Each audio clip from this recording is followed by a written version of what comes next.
Like, I don't think for me to win, someone else has to lose. I think there are win-win scenarios. And I think that if we're playing the long game, most negotiations should be a win-win where the best negotiators know how to make it a way to where you can negotiate where everyone walks away happy.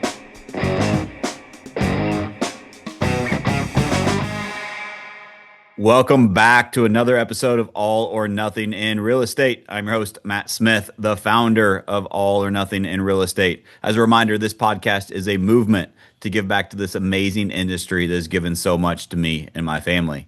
Guys, today we've got a very special episode with a very special guest.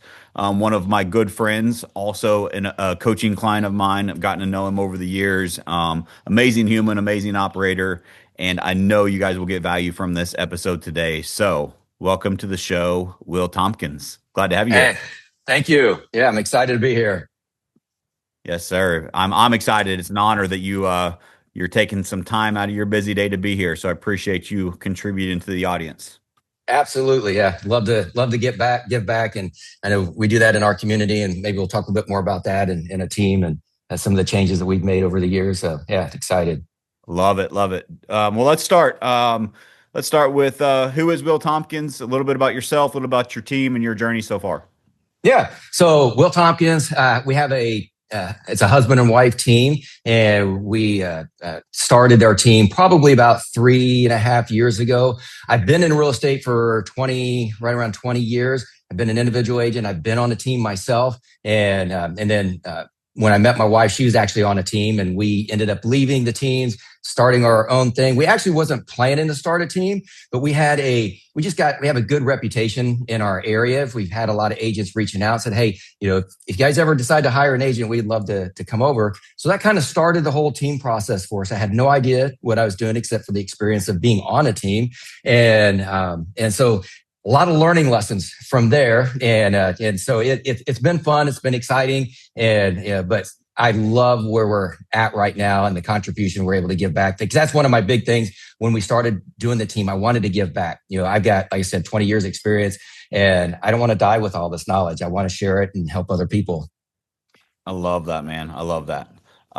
What marketplace are you guys in? Peoria, Illinois. So it's about 3 hours south of Chicago. Okay. And is it a big, massive market? We have probably 200,000 population, maybe a little bit over. Our Peoria association, we have probably just shy of 100 agents in our association. So it's small marketplace. Small market. Mm-hmm. Average price point is right around 200,000. Okay. Smaller market, smaller price point. And yet 3.5 years ago, you guys set out on this team journey. Where are you guys at today? What are you projected for this year as far as your team production? Team production. So we have a goal of 311 units. And so that's what we're driving for this year. 311 units. And how many agents do you have? Right now we have 17 agents. 17. Okay. Awesome. Cool. So I love that the team started out of necessity, which I believe is probably one of the reasons you guys have seen some success. A lot of team leaders and people that are listening to this, I've just observed they start teams for the wrong reasons, right? They start teams because they think that allows you to kind of tell everybody else what to do and you just sit back and collect paychecks.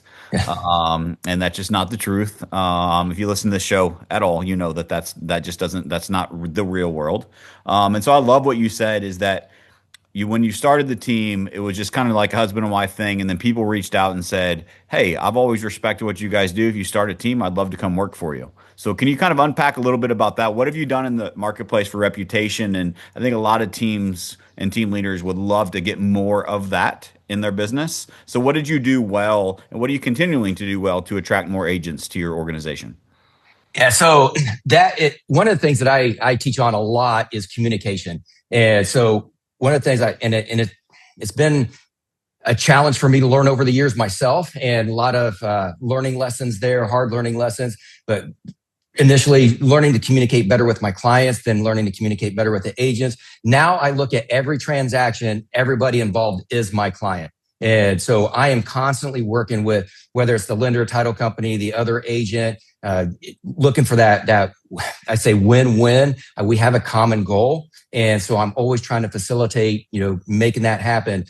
And I hear a lot of agents, I got to protect my client. I got to protect my client. Well, sometimes protecting your client is working really well on the other side, so we can get everything done that we need to get done to be able to, get them in the property that they want or sell the property that they're trying to, get behind them. Really good. Yeah, and I think a lot of that, I've never heard you share that before. We've been on a lot of calls together, my friend. But I love that because I think there's a couple things it reminds me of is my good friend Brian Danny, who is just a savage. He coached our team for a little bit, and he's an agent on a team that has done 100 million in a year. So the guy knows what he's talking about, right? And so one of the things that he coached us to do in our team when he coached us for a while was he coached our agents how to become an agent's agent, Mm, meaning that like you how do you like how well we work with other agents is important, especially in small marketplaces like mine and like yours, yeah. because how many agents do you do multiple deals with per year?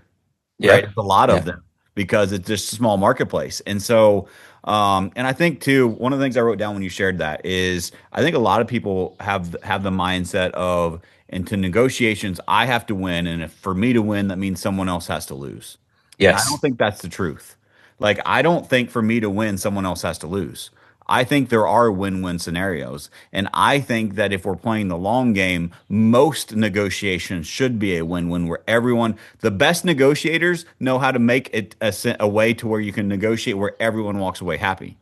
Yes. It Yes. doesn't have to be this cutthroat, take advantage, cut them off at the knees. Like that is just a short-term mindset. And don't get me wrong, I want to advocate for our clients, but also I believe there is a way to do it respectfully. There's a way to do it to where everyone walks away happy. And I really think most of the time that is the best negotiations. Yeah, I agree 100%. One of the things that I've seen is like agents will get stuck on that, like that win. And if the deal gets rocky, falls through, you're having to involve your client in the process. You're creating a bad experience for them. But Yep. you think you're doing this great job, right? And I've seen that with many agents. You just have to work really well with people. You get a lot more done. 100%. And it's just this mindset of again, like I love to win. I'm very Mhm. competitive. And contrary to that, I also hate to lose, right? So there's both of those that drive me. But that doesn't mean that in order for me or my clients to win, someone else has to lose. And I think that's a Right. big, big line in the sand that I want the audience to walk away from what you shared there is because, like, if you're able to, number one, how many times do you see an agent's ego get in the way of a negotiation? They want to Hmm. win, and it's about them and not about their client. Yep. That's a big pet peeve of mine. It's like we're doing this for the client, not for us, and not for our accolades, and not for our ego, and not for us to puff our chest out, right? It's like how can we advocate for our clients? And a lot of times that comes from being an agent's agent and from creating a win-win scenario. Yeah, 100%. Really, really good, man. So let's dive into a little bit of our relationship. So again, I consider you a good friend, Mhm. and we've had many calls together, many conversations. We've hung out on the beach together. You've been at my lake house for a Yep. mastermind, and so I've been honored to ride alongside you for many years. So I would just love for kind of take the audience for a peek behind the curtain of what does our coaching relationship look like? What did your business look like before we started coaching? What are some takeaways? What does it look like now in comparison? Can you kind of just give us a peek behind the curtain of that from your perspective? Yep, absolutely. Okay, so and I love sharing this story, and I know you've heard me share this when we're out in groups and stuff because it is so important, right? Like I said, I've done this a long time. I've worked with a lot of coaches, individual. I've done group coaching, and there's a lot of great coaches out there. When we started our doing the team thing, I quickly realized I don't know what I'm doing for a team as a team leader, right? And honestly, I thought I did, because I've been on a team, but I quickly realized I didn't. So I had hired a coach from a very reputable organization, and we started, doing, working together, and I'm trying to implement different things. And it took probably 6 months, and my ship was sinking. I mean, it was getting really, really bad. They were giving me bad information because they didn't understand my market. They didn't understand my model. And so finally, I had to cut the cord. I had to just cut that loose and let it go. And again, they may be great for other people, but they didn't work with what we were trying to do. And like I said, we were sinking. And finally, what really cut it was, he was like, "Hey, I think you should do this." I'm like, "It's impossible. I mean, do you not understand what I'm going through and what's happening?" And so it's very frustrating without getting into too many details with it. So I got rid of that coach and I went coachless for a little while. And I was like, okay, I know I need somebody. I don't know who to hire because I went to this reputable company and thought I was, getting a great coach. And then Matt, I heard you on a podcast, loved your story. And then you were on a different podcast. And so I went to your podcast once I found out about that, heard it again, heard what you're doing. I'm like, okay, this guy's in the Midwest. He's on a team. He's in the trenches, all this stuff in smaller market. It's like, okay, this guy aligns with a lot of where I'm at. So I reached out, contacted you, and made the commitment, right? So now we're working together. So understand, like, we had a small team right in there, probably I think around 7-8 agents, and financially we were struggling really bad financially. So once we came over, I'll never forget our first meeting. And you asked what I needed. I said, I need to understand how to maximize these systems. We had great systems and tools and stuff. And you very kindly said, it's leadership. We need to focus on leadership. Systems are good, but it's leadership. I kind of blew it off. And I thought, no, I just need to get this. And, once my agents are producing, we're going to do great.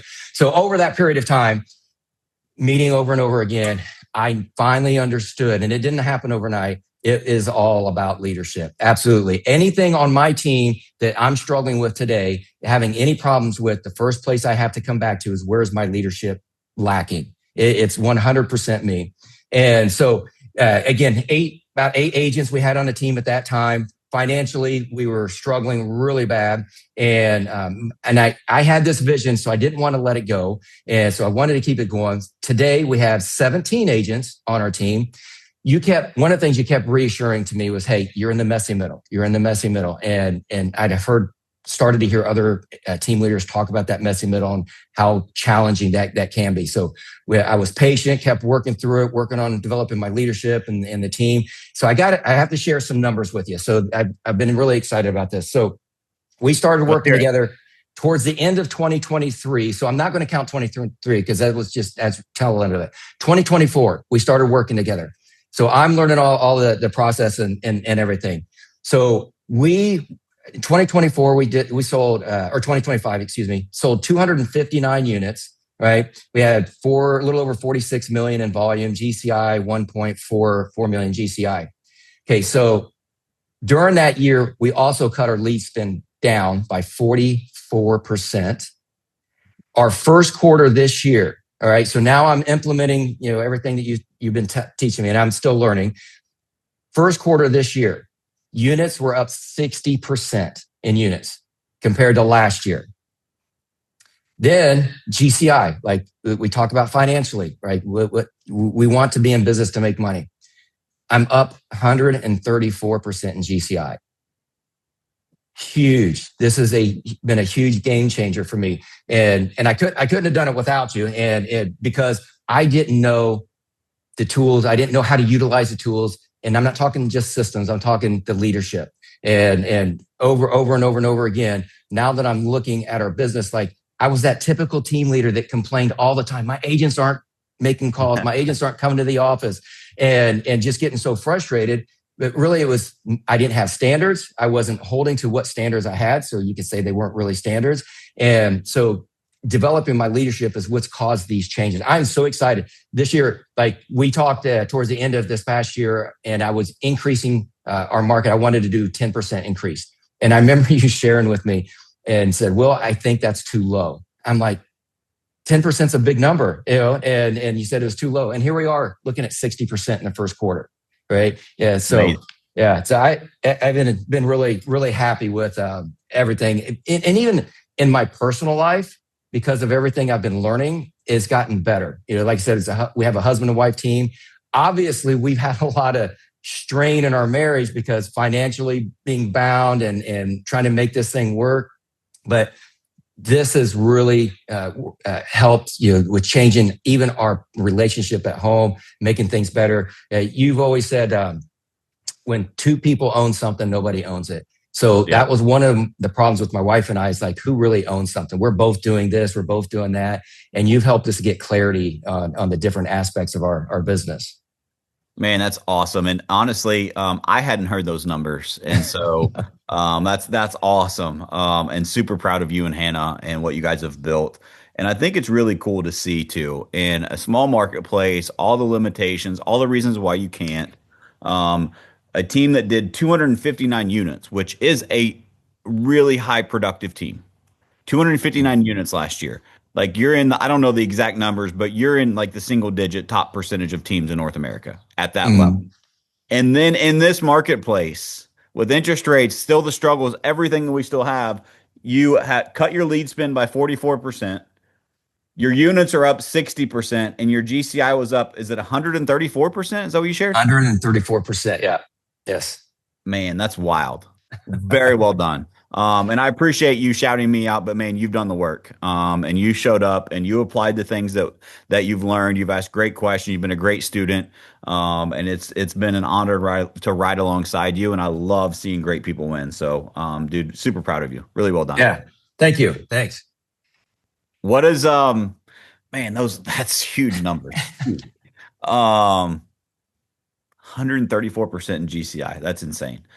So what do you think for those listening? They're like, "Hey, I'm struggling. I'm at a team that's I'm in the beginning phase, and I'm struggling, and I can relate to you, Will, with the struggles and the finances and the I need my systems in place." And like, so what is it? What advice would you give someone that is maybe in a position where you used to be? The reason I ask is because one of my mentors is Ed Milet, and he says something that's very powerful, is that we are the most qualified in life to help the person that we used to be.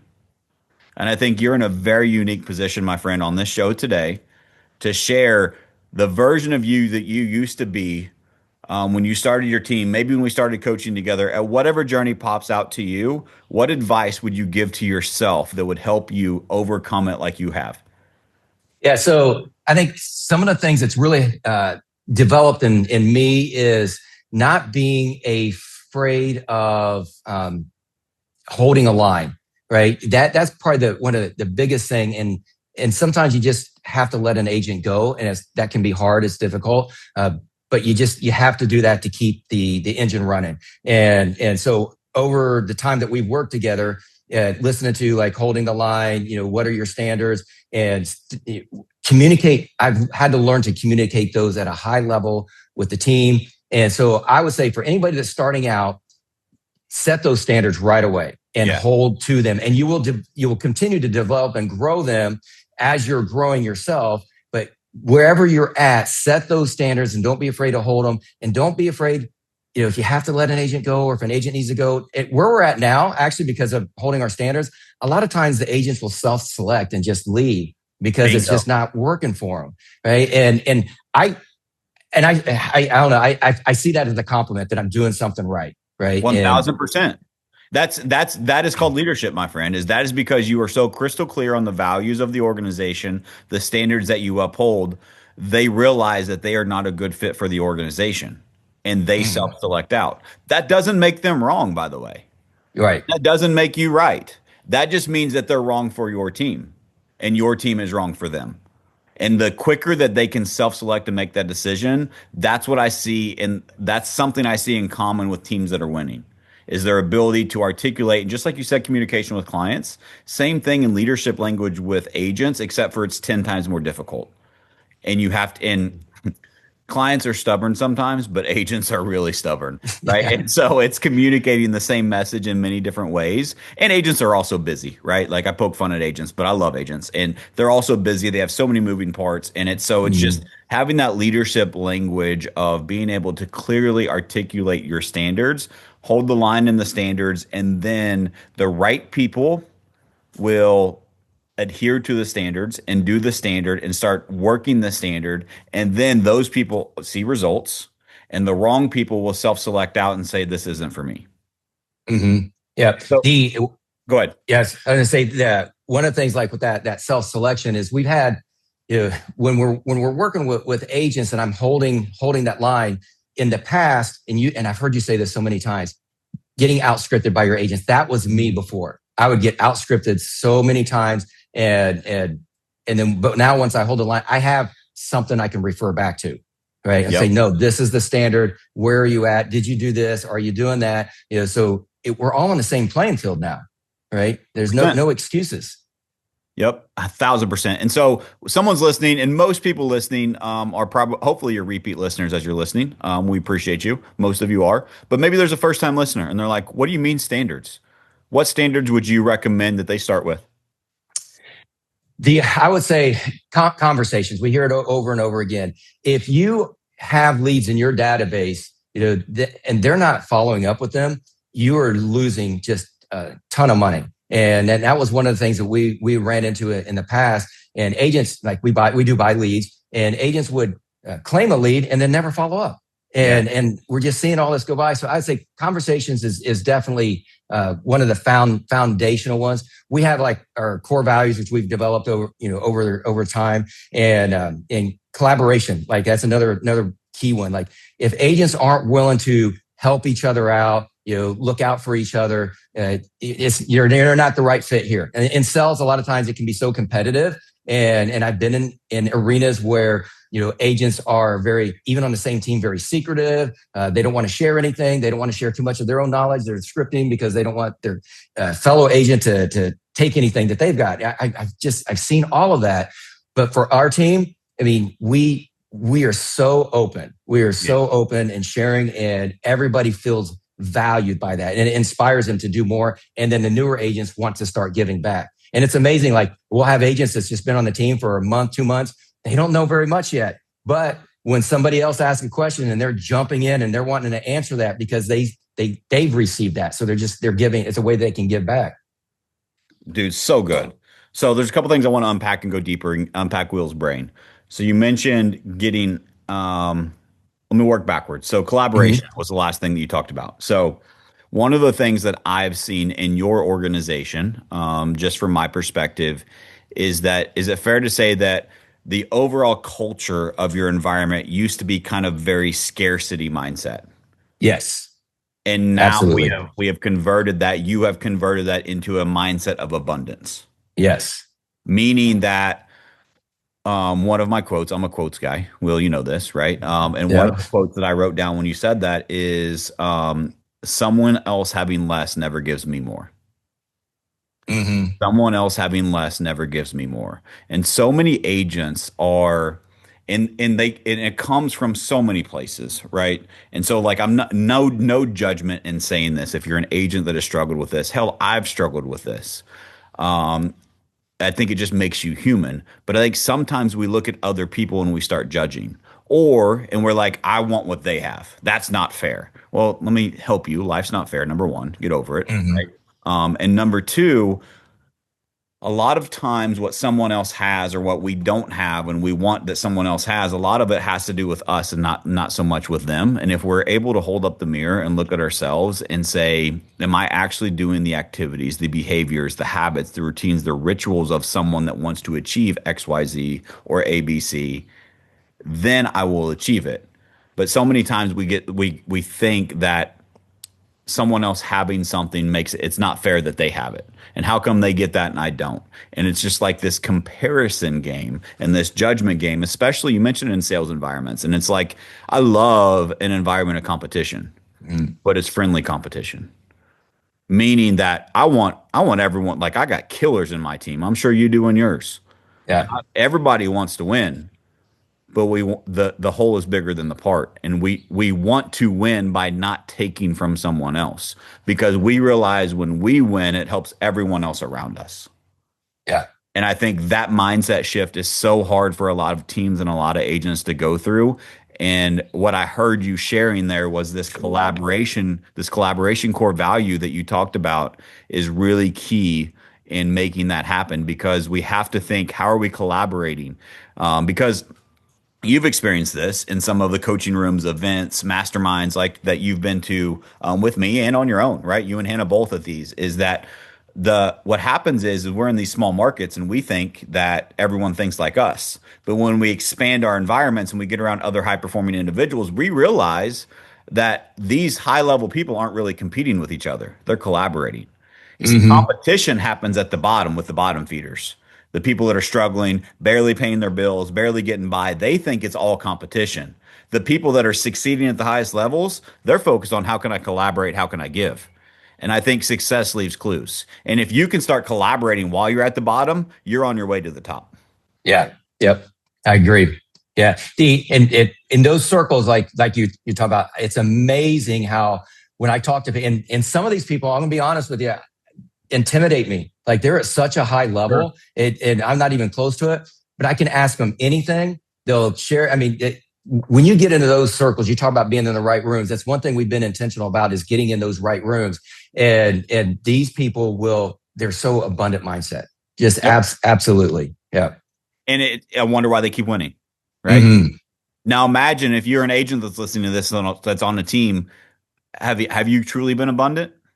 And where could you be more abundant? Because the more that you give, the more that you get, as Yes. long as you do it for the sake of giving. And so collaboration, I love that, a mindset of abundance. Another thing that you mentioned is a big lever for you was the language of leadership, which I'm sure we can unpack a lot Mm-hmm. in that we've went over. But you mentioned the getting out scripted by your agents. Can you Mm-hmm. give some scenarios that maybe you used to struggle with that you've kind of adapted and feel like you're better at that now? Yeah. So yeah, and I still hear this at times. Let's use the example of like leads coming in, and oh, these are terrible leads. These are terrible leads. And for a while I thought, gosh, maybe they are terrible leads, right? And uh, they Isn't that that was wild that they say it enough, we start believing it? It's yeah. crazy. And I'm like, okay. And so like, okay, what else can I do? You know, and I'm trying to figure it out. And all it was is their excuse to not make calls, right? You know, it's all it was. And when Hannah, my wife, when we did a deep dive and like looking at our leads, and we're like, man, when we were on teams, we would kill for these leads. Like we were intentional about what leads we were buying, what areas, what price ranges, all these things. They're being, in my mind, spoon fed in many ways and still complaining. So it wasn't about the leads. It was about them not wanting to do the work. So that was one area that I was getting out scripted a whole lot.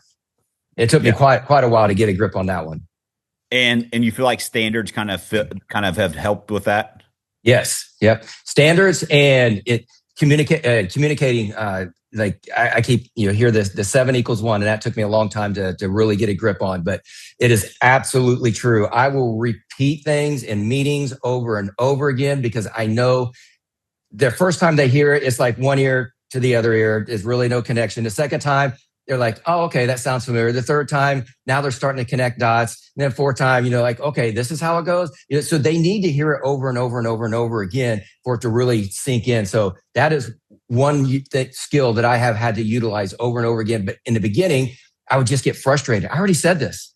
Like, how many times I have to say this? Now I know it's 7. That's how many times I need to say it. And I don't take offense. I don't take it personal. It's like, hey, this is a process, and we're just working on that process. 100%. So it's so yeah, my simple framework for that is 7 equals 1, and I had to develop it for the same reasons because I've and similar to what I shared with you is like I wanted you to share your journey. What would you tell your old self? A lot of the stuff that I tell you and have coached you through is stuff that I wish I would have told myself, right? And Mm-hmm. lessons that I learned the hard way. And so it's like this leadership doesn't have to be frustrating. Leadership doesn't have to always be stressful and overwhelming. Most of the leaders that are stuck doing that is because they haven't understand the language of leadership. They haven't been clear on the expectations up front. They don't understand the language of leadership and how to communicate it effectively, and they don't have standards that they enforce that was up front very very clear that they can hold the line on that everyone respects. And if you have Mm-hmm. those things, like I don't want to say it becomes easier, but it becomes simple, very simple, right? And so one of the things that I would encourage team leaders that are listening right now is that if you don't have the standards in place, you need them. But one of the frameworks and the closing of loops that I coach people to is it's one word. It's called revisit. How many times have you revisited the conversation that you had with them when setting expectations in the beginning? And if you it so anytime you have a disagreement with an agent, agent's upset, the leads suck in this example, right? Anytime that those bring those up, number one, you cannot react. You must respond. Major difference, Hmm. right? Respond is the core root of responsible. So don't overreact, don't get defensive. You have to have a safe place for them to share that. So you must respond. But whenever they share those things, can you revisit the expectations that you set when you onboarded them about how the leads Yeah. were supposed to be worked? And if you're unable to, that's my problem. Hmm. Let me go back and restate because I made a mistake. I wasn't clear when you first joined. This may be the reason why you're not having luck with these leads is because you haven't called them this many times. You didn't practice this proven process. And so that's on me, and I'll accept responsibility as a leader. I should have clearly communicated that, and then we move forward from there. But once you realize that, and once you go through those over and over and over again, now all of those things that you change and those enhancements and those conversations that you have are just part of your onboarding from now on. Hmm. And then Yeah. every single onboard in a perfect environment, every single disagreement, agent that's upset, maybe misalignment in some way, shape, or form, you can always just have a revisit conversation. That means you set the proper expectations. Yep. And I'll share this too. Another learning lesson I had as a team leader, and don't, for other team leaders out there, you have to understand that your agents, I don't care how much experience they have, your agents are not you. Like if you're a Mhm. team leader, you're cut from a different cloth, right? And like I would get frustrated, like I didn't need, all this extra help support. Like I would grind, I'd figure it out. I had a strong work ethic and I would get my answers. I didn't need a lot of other, help and support in many ways. And so I would get a lot of times I get frustrated with the agents, like, you know, take some initiative or, figure this thing out and whatever. And why aren't you doing this and doing that? And because I just look back at what I did.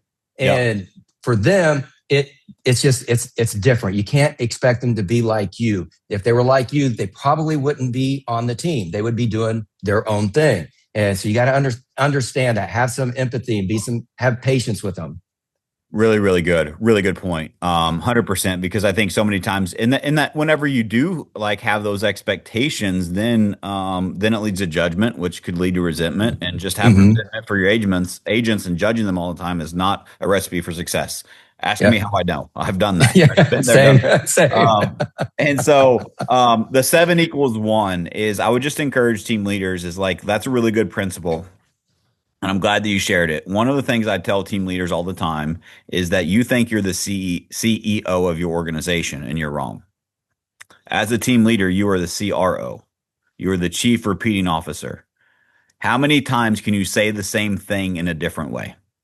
Over and over and over and over again. And here's how you know it's working. When you start getting the eye roll like you do from teenagers, when you start sharing it, and they start finishing your sentence, you know at that point, all right, it's starting to sink in. Yeah. But how awesome would it be to work for a place where everything was so crystal clear that you knew exactly what was expected of you? You knew exactly what it took to win. Like those are the simple things that what happens when we don't focus on the language of leadership, we start changing the target based upon the noise that we're hearing. And agents, and I say this respectfully, most agents join a team because they want leverage, they want direction, and they need leadership. Mhm. So, what do we do as parents? Do we give our kids always what they want, or sometimes are we forced to give them what they need? I think in leadership, it is our responsibility, as obligation to make sure we give our team what they need. And that isn't always what they want. But if we Right. give them what they need, they will eventually get what they want. Hmm. And I think that's a Absolutely. big delineation that most team leaders struggle with. And so, chief repeating officer, another thing you mentioned is agents coming to us with questions or having patience or not having the expectation that they agents think like us. I think that's a really good Hmm. point. But the truth is, as leaders, we also we teach people how to treat us. Meaning, Will, this will sound familiar, and don't mean to bring up the past, but was there a time where you felt like you were Google for your organization and everybody always asked Will every time they had a question? Yes. Yes. And what was the many coaching conversations around that? What was it that we figured out was the root of that problem? Yeah, yeah, it was all me. I was sending basically setting it up where they had to come to me. There was no other resources, and yeah, it was that was a hard lesson to learn. Yeah, and it's one of those things. It's like this is the dichotomy, right? And so one of the great books that I've read is Dichotomy of Leadership, which means there's dualities in everything, right? Mhm. And it's by Jocko Willink, who's an amazing leader. But I believe that we train people, we teach people how to treat us, right? And we train them over time how to treat us. And so if someone comes to Will and asks Will a question, and Will's immediate answer is, "Oh, it's C, do that." That's way easier than an agent trying to figure out something on their own. But I also believe that we have a core responsibility as leaders to help people develop into a better version of themselves inside of our environment.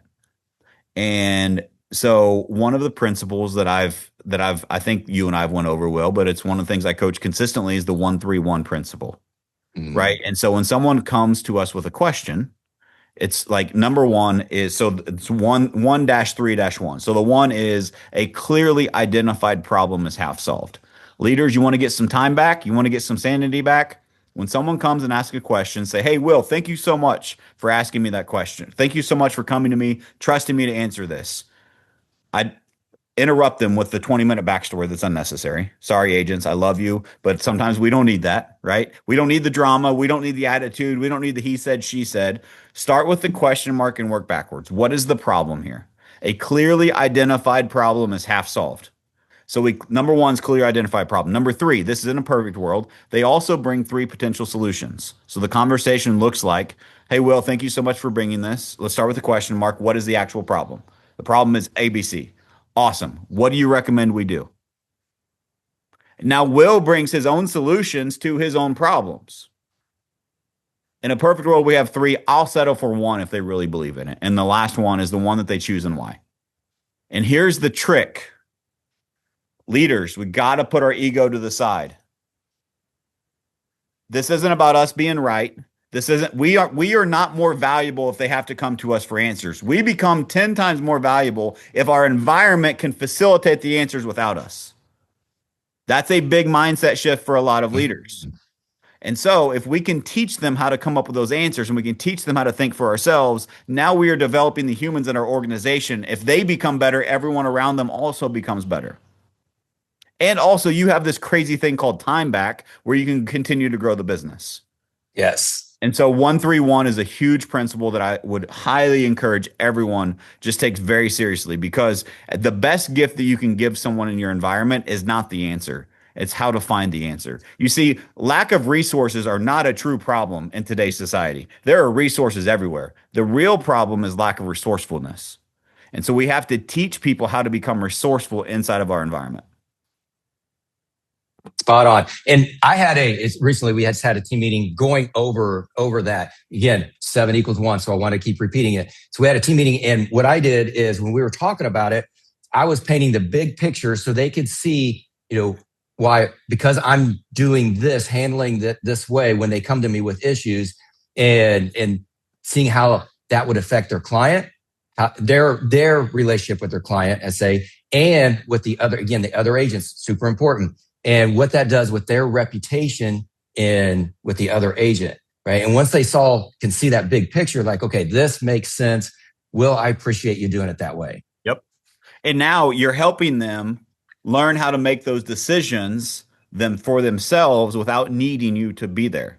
Mm-hmm. Like one of the things that was a running joke for a while in our organization is WWMD. What would Matt do? Right? Because like I just said, I don't know. Like I got really good at playing dumb. Right? Sometimes I am kind of dumb, but I got really good at playing dumb for things just because like I realized that the only way that people would grow is if I help facilitate an environment for them to grow. And so I'm always there to support my team. But the best support I can give sometimes love and support doesn't feel like love and support in the moment. And one of the things that I love that you said earlier, Will, is that you said that the numbers you mentioned are phenomenal, but you also said that your personal life has been better. Hmm. That is so important to me as a coach. That is so important to me as a friend. That is so important to me as a leader of the people in my organization. And that is one of the things I pride myself in every room that I am. Can I leave this conversation and leave the person in this conversation in a better spot in their life than when they entered? And that has nothing to do with systems. That has nothing to do with processes. That is about how can I develop humans. And whenever you have Hmm. that mindset in your environment, which I know you and Hannah have adopted into your environment, that's where a lot of this growth comes from. Yep. And that reminds me of something else that we do is like it's probably my favorite thing that we do on our team. Having that personal relationship. It's not just about the business. It's important. The numbers, all that stuff is super important. But having that personal relationship with the agent is and knowing where they're at, in their own lives with their home life, whatever that looks like, Yep. is super important. One of my favorite exercises is the going to the board. We go Yeah. to the board each quarter, and when agents are sharing what their big goal is and that why, the key thing is that why. And I can't tell you how often there's tears and me when I get to witness this, right? It's not me doing it. It's just I get to be a part of it. It feels like holy ground, to be Yeah. honest. It's so special, and it's funny. Like when we go, like say the next quarter, we go to the board, right? I know everybody's why. I Yep. don't write it down. I don't have it, on a spreadsheet or anything, but I know it because it's impacted me. And everything I do is focused on them achieving their why. And I just had one of our agents, just a conversation just yesterday. We had a coaching call. We were chatting, and she's about a year and a half into the business. She says, Will, this business, your team, it has changed my life.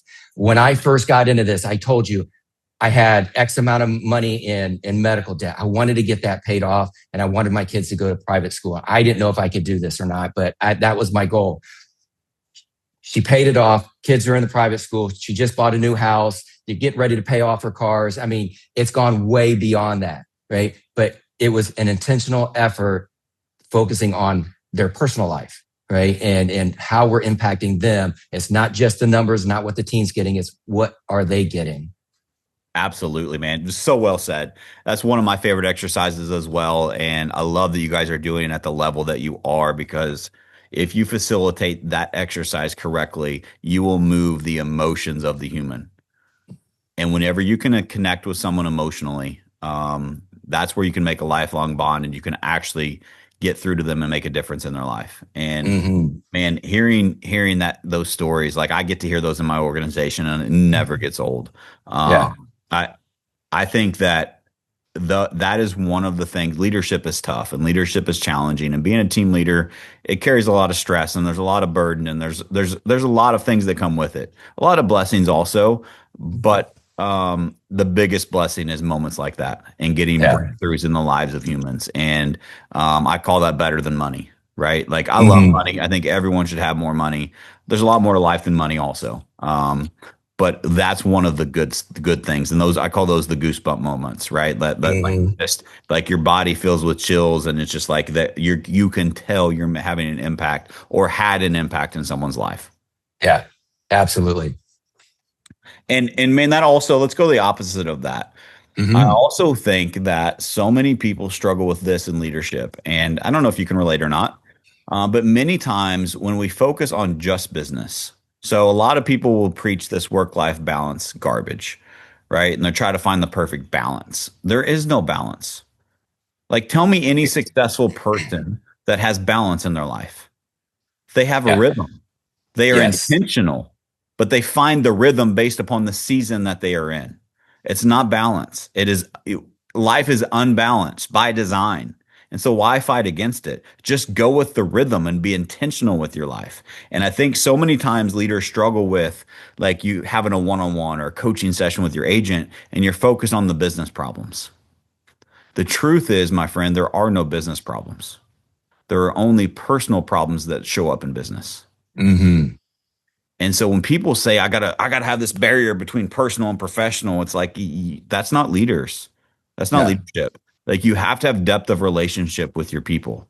And you have to be the type of leader that they feel safe with to open up with. And you've got to help them. If you can help them work through their personal problems, I promise you their business problems will get better. Mm-hmm. That is so true. Dude, there's many coaching sessions, and I mean, you're not immune to this. There's many coaching sessions that you've paid me for. We talked about nothing about business. Mm-hmm. Yeah. I have those conversations with my agents all the time, and I just pivot. Even if I have an agenda and I'm like, these are the things that we're going to hammer on. Like, I ask questions because great leaders ask great questions, and I want to meet them where they are. And if you can ask great questions, you have a relationship where they feel safe to share openly and honestly. Sometimes the best coaching conversation, the best one-on-one with your agents are going to have to be with, hey, how are things going with you? How's your family? How are things going in life? I've noticed that you're struggling right now. Is there anything I can do to help you? And talk the 20 minutes, 30 minutes, whatever about that.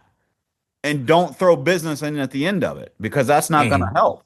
Just help them as a person in their life and the bonds you build, the relationship you build, and the impact you make in people's lives is far greater than anything you can just do professionally. Yeah. A couple of things came to mind. Like one time I was out on a showing in the evening, and it was the same day we did a coaching call. And I remember I'm out doing a showing, and on my phone I say, "Oh, Matt's calling," right? And you don't typically call me, right, in the evening, especially evening. I'm like, I better take this. So I like, hey, you go take a look at the house, and I'm taking this call. Well, I was not going to miss it. And what was it? You were checking on me. Hey, I just noticed you seemed a little bit off in the coaching call, right? I appreciated that so much. Like you said, I felt seen and valued from that process.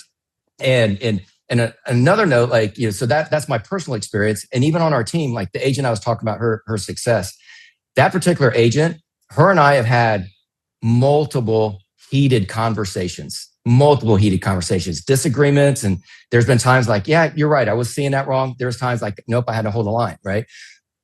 But because she felt safe to do that, and I Yeah. constantly affirmed her when she did it, that girl brings to me so many ideas. Like we're continuing to change. Like, oh, I never thought about that. Yeah, we could do this actually, not just for you, but we can do this for the whole team. That's going to make it better for everybody. But she knows she can do that. She's safe to do that. Yep. And if you're having those types of relationships with people on your team is critical. It is that's a true bond right there. True bond.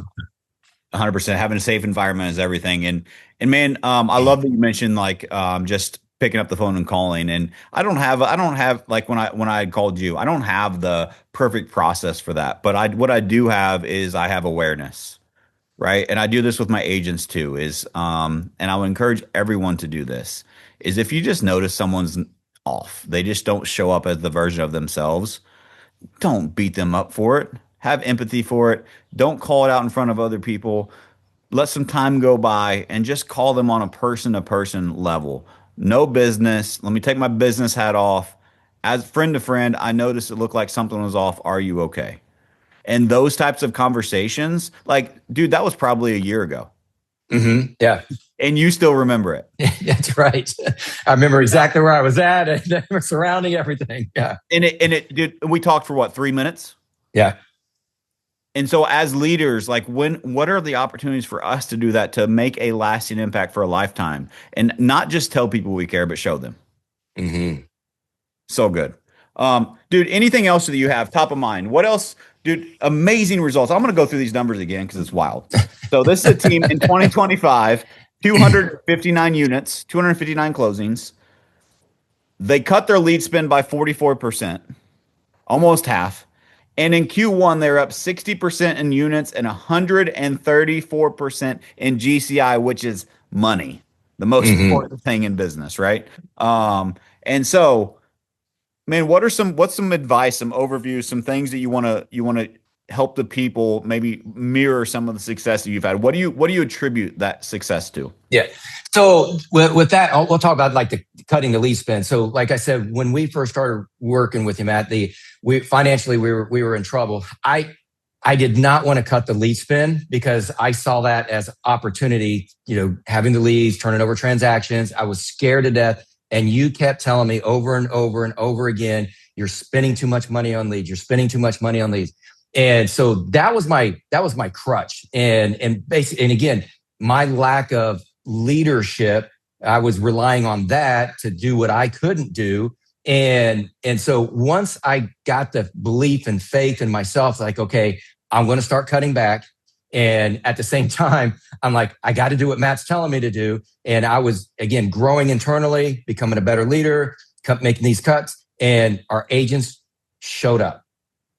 So I would say, like, if team leaders that are out there, if you're struggling, take a look at your lead spend. Is that your crutch? Is that your excuse? Right. And you may need to cut. I'm not saying you need to. I don't know your business, but you may need to cut back and start setting better standards, because your agents will rise up. You had talked in a past podcast about your floor and ceiling. Actually, you've done that many times. We just did a huge lesson on that yesterday in a team meeting, talking about the floor and the ceiling. Your agents will rise up once they understand that process, and you will hold them to it. It's just, for me, I know it was scary in the beginning. It was scary. Well, we have that scarcity mindset, right? We don't know what we don't know. And we have this scarcity of, well, what if everyone leaves? Well, if everyone doesn't want to adhere to a simple standard of an achievable amount of activity for the leads and opportunities, then like, what are you really losing anyway? Right. And so, but I also think there's a way to roll this out. And so, like, don't go back and go change everything in your business. Like, make sure that you have a coach or someone that you can rely on and help you model how to implement these things in your business, because there is a process that you can do so you don't lose people, at least lose the wrong people or the right people that you want to stay. And so I think rolling out those standards is really important. And one of the things that, man, it was a light bulb moment when you said this, and I think so many people struggle with this. If everyone would ask themselves and they would be honest, and let's drop our ego and let's drop this persona of we're the big bad team leader and all this craziness that happens in our industry, and let's stop beating our chest for a moment, and let's just be honest with ourselves. What is my lack of leadership costing me right now? Yes. And because I'm not willing to hold the line and be the leader I know I need to do, what am me avoiding that? Where am I spending money, spending energy, time, and resources to try to make up for my lack of leadership? And if many people would ask themselves that question, like in this example, that was leads, right? Which is very expensive. And you thought that if you had less leads, your agents would sell less houses or they would see less value.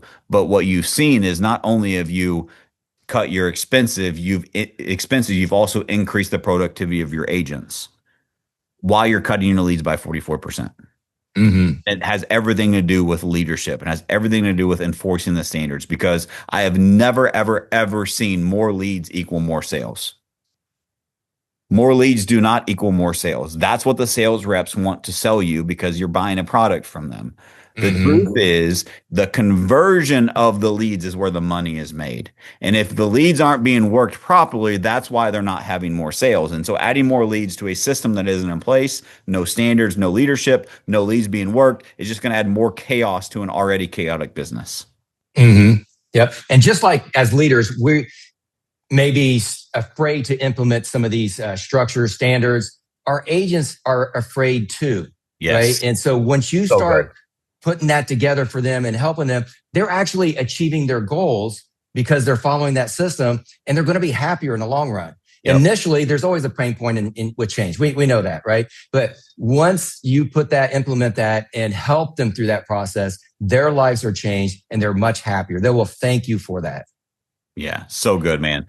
Well, dude, we're running out of time here. I really appreciate you sharing. There's tons of value. I got a page and a half of notes. That's how much value you drop. So I really appreciate you sharing openly, honestly. Is there any final thoughts you want to leave the audience with? Yeah, I would say I have to say this because being in your circle and coaching with you, it's been a game changer for me. If you thought about coaching, definitely reach out to Matt. You can call me and ask questions. I'm totally game for that. But do something, right? If you're stuck, you have to do something to get outside of that. So just do something. I'd say that. Awesome. Well, I appreciate that. And I'll have to get you your endorsement check later for all the things you said about me. Just kidding. It's super awkward to hear those things, but I much appreciate it, man. Much love to you. Really appreciate you. Proud of you, what you've done. And I really appreciate the value dropped here. So, guys, um, please do me a favor. This show continues to grow. It continues to grow and grow and grow, and it's because of amazing people like Will sharing and contributing. It's also because of you listeners sharing this with your friends. We don't run ads on this show. We just give this out of the kindness of our heart. Will gave an hour of his time sharing everything with you. Because he cares, because he wants to make a difference and an impact in your life. So just please share this episode with a friend. We know it'll make a difference with them. And thank you so much for listening. And Will, thank you so much. Appreciate you. All right. Thank you, Matt. All right. Thanks, guys.